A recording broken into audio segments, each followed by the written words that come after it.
Hey everybody, I have a really awesome lesson for you today. This one actually is kind of designed for people who are really introverted and don't like walking up to cold strangers and introducing themselves. This one's designed to really give you a superpower. This is an absolute cheat code for that problem. Today we're going to talk about a concept in the community, a term in the community that we call peacocking. And yes, it is named after the bird. You see, peacocks, well, as everybody knows, they're known for having these really big plume of feathers. But they don't walk around with that plume of feathers all the time. They only bust out the plume of feathers when they're looking for a mate, or when they're interested, obviously. This is something in the community that we use all the time. It's really designed to help you get over any nerves when you want to introduce yourself to somebody, and it eliminates all of the skepticism and all of the resistance that you might get, and you actually get to have a normal conversation and get to know somebody. Sounds pretty cool, huh? Well, this actually applies directly in sales as well. Now, the reason we use it in the community so often is it's just kind of an unfair fight. I mean, it is a massive cheat code, and it's one that you really want to start using. Now, the definition in the community of peacocking is a little bit different. It is not an animal.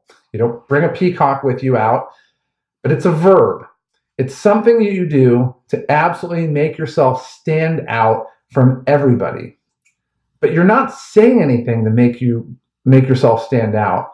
You're presenting something about yourself that immediately makes people want to talk to you. And it really doesn't matter how introverted you are, how petrified of public speaking you might be. You might hate groups.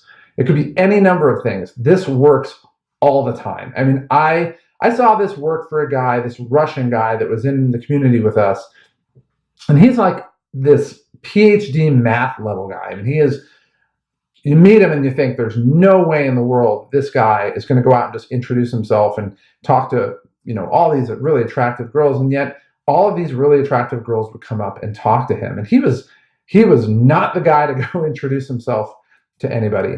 In the community, when you peacock, you're going to wear something that absolutely draws attention to you. It's not ambiguous. It's really obvious.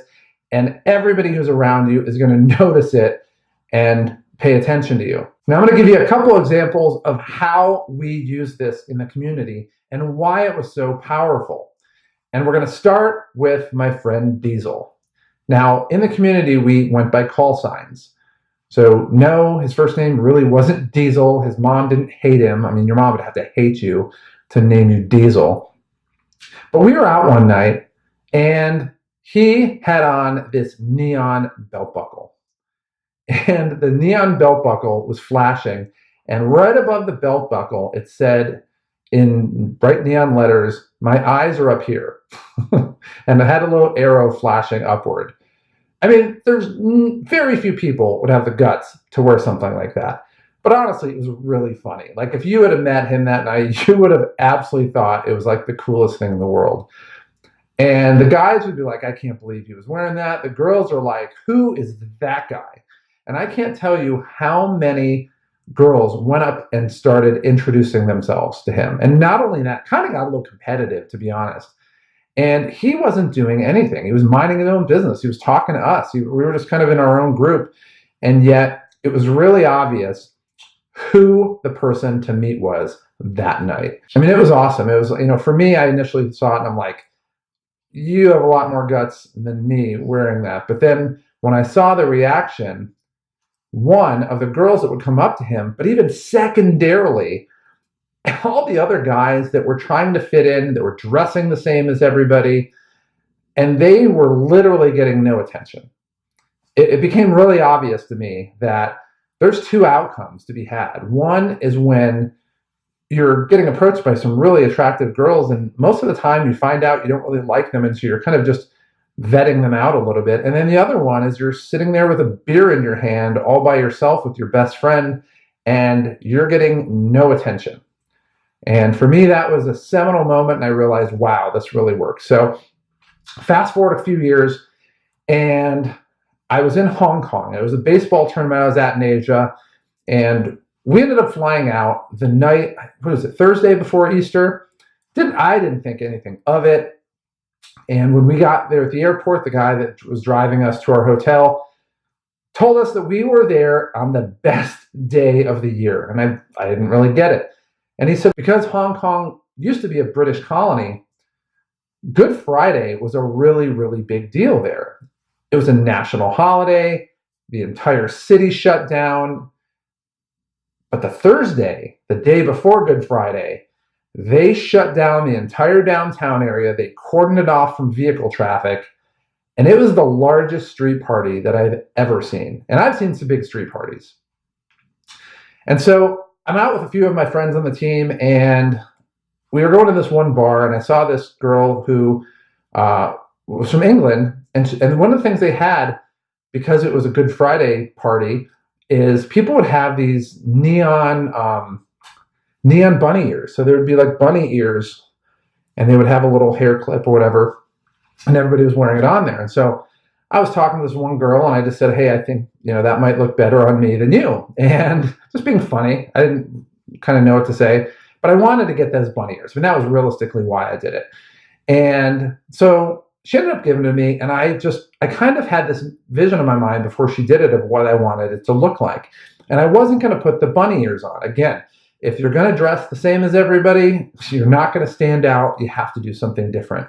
So I twisted the bunny ears a little bit, refashioned it, and then I put it right here. And it made the biggest neon bow tie you can imagine. So I'm walking around the streets of Hong Kong. I can't really pronounce any of the street names with this neon bow tie. And of course, my friends on the team, they went and said to me, and they're like, that looks stupid. What are you doing? And I just told them, give me 20 minutes and then tell me what you think. And I can't tell you how many people, mostly women, came up and talked to me. I mean, there were a lot of Australians there too, so they came up as well. But there were a lot of Australian guys there too, so they were kind of cool to talk to as well. But I turned to them, I go, what do you think now? And they went, that's awesome. And it was just basically the confidence that you communicate, even if you don't have the confidence, that you're willing to do something different and fun and funny that people don't have the guts to do. It communicates that you're fun, you're fearless, and more than anything, you are a leader of men. You're going to do something that the pack doesn't do.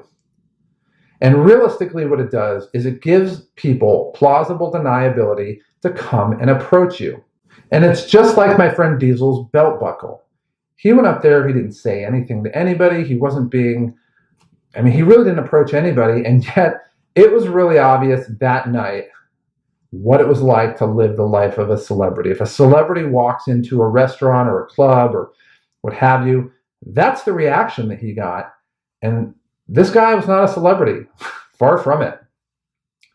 Now let's pivot and let's talk about sales. How is this relevant in sales? The hardest thing to do in sales is a cold introduction. It's really risky.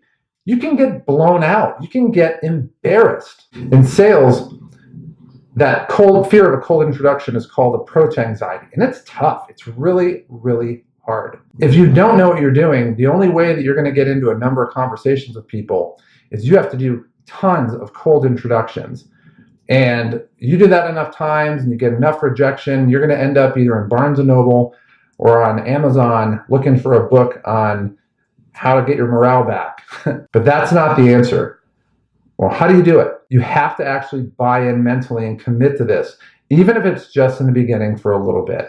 And the best way to start that is with a prop. And the thing about that, it's not just a little prop. It has to be something that really stands out. So I've seen it where people are in a networking event and they literally have a Pez and they put it on the table. And I can't tell you how many times people come up to them and they just want to ask them about their Pez dispenser. It absolutely works amazing. But the one thing that I've seen used where it's absolutely unbelievably super powerful is a friend of mine, and he worked as an insurance agent. And to be honest, it's kind of a boring job. Nobody likes talking to insurance agents. And when you talk to somebody and introduce yourself and they say they're an insurance agent, you do not want to get out of that room fast enough.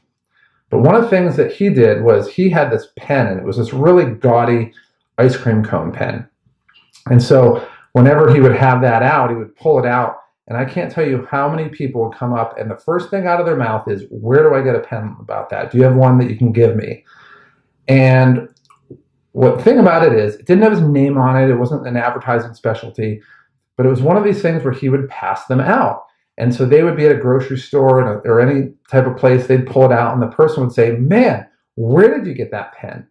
And so immediately they're going to say, hey, this is from my friend. This is my friend. He's an insurance agent, but don't let that confuse you. He makes buying insurance as fun as eating ice cream. And what happens is he ended up developing this referral stream that was just endless. Tons of lay down sales. You have people calling him. He didn't have to do any telemarketing, and it really changed everything. Now, the alternative to that was being a pushy salesperson and knocking on doors, going to endless networking events, pounding the phone, and doing anything to try to get a sale. Whereas if you use peacocking, it's the total opposite. You could do something that absolutely draws people to you. And whether you're introverted, you're afraid of talking to people, you have total social anxiety disorder, it doesn't matter. It makes it really, really easy. So in summary, if you're looking for something to give you somebody's plausible deniability to come talk to you, and you want something that helps create a passive income stream, peacocking is the absolute shortcut, the cheat code to get you there. And to be honest, I'm really shocked that people don't teach this.